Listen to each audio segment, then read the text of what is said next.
महाकुंभ मेला भारतीय संस्कृति का एक महत्वपूर्ण और ऐतिहासिक पर्व है जो हर 12 साल में प्रयागराज, हरिद्वार, उज्जैन और नासिक में आयोजित होता है। ये धार्मिक और आध्यात्मिक दृष्टिकोण से अत्यंत महत्वपूर्ण है, जहां लाखों लोग एक साथ आकर गंगा, यमुना और सरस्वती के संगम में स्नान करते हैं।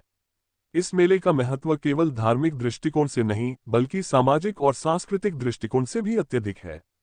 ये कहानी एक छोटे से गांव के लड़के अर्जुन की है, जो महाकुंभ के महत्व को समझने के लिए अपने गांव से प्रयागराज आया था।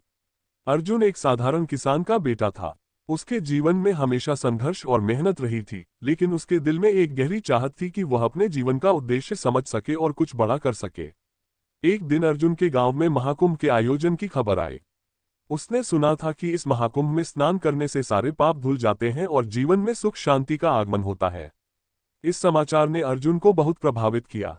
उसने तय किया कि वह महाकुंभ में शामिल होगा और उस पवित्र स्नान के बाद अपनी जीवन दिशा बदलने की कोशिश करेगा। अर्जुन अपने गांव के एक बुजुर्ग से सुनकर यह जानता था कि महाकुंभ में केवल स्नान ही नहीं, बल्कि साधना, भक्ति और ध्यान भी महत्वपूर्ण है।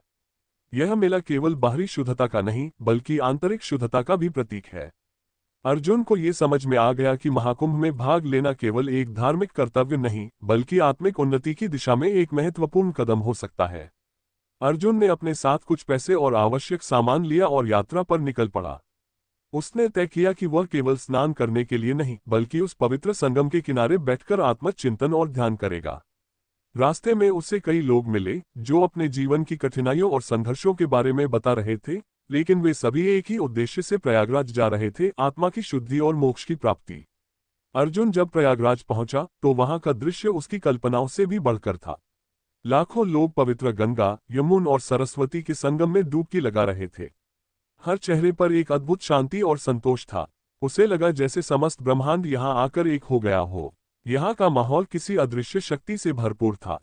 उसने सोचा कि यह वह स्थान है जहां इंसान के सारे पाप समाप्त हो जाते हैं और वह आत्मिक शांति प्राप्त कर सकता है। अर्जुन ने भी अपने मन को शांत किया और पूरे श्रद्धा भाव से स्नान किया। जल में उतरते समय उसे एक अजीब सा अनुभव हुआ, जैसे वह किसी पवित्र ऊर्जा से जुड़ गया हो। स्नान के बाद उसने समय निकाला और ध्यान की अवस्था में बैठ गया। उसकी आंखों के सामने कोई दृश्य नहीं था, केवल एक गहरी शांति और आंतरिक जागरूकता थी। उसे लगा जैसे वह अपने अस्तित्व के मूल से जुड़ गया हो। अर्जुन ने महाकुंभ के दौरान अनेक साधुओं और संतों से भी भेंट की। वे उसे जीवन के उच्चतम उद्देश्य, आत्मा की शुद्धि और संसार के असत्य से मुक्ति के बारे में बताते रहे। अर्जुन ने समझा कि महाकुंभ केवल एक बाहरी क्रिया नहीं, बल्कि यह आत्मा की गहरी यात्रा का प्रतीक है। यह मेला हर व्यक्ति को अपनी अंतरात्मा से मिलाने का अवसर प्रदान करता है। महाकुंभ के अंत में अर्जुन ने महसूस किया कि अब वह पहले जैसा नहीं था। उसका मन शांति से भर चुका था और उसे जीवन के उद्देश्य का सही ज्ञान प्राप्त हो चुका था। उसने ये समझा कि जीवन में केवल बाहरी सफलता और धन की ही महत्ता नहीं है, बल्कि आत्मिक शांति और सच्चे उद्देश्य की प्राप्ति सबसे बड़ी चीज है। अर्जुन ने गांव लौटते समय महाकुंभ में सीखी हुई बातों को अपने जीवन में उतारने का प्रण किया। उसने पहले की तरह मेहनत और संघर्ष जारी रखा, लेकिन अब उसका नजरिया बदल चुका था।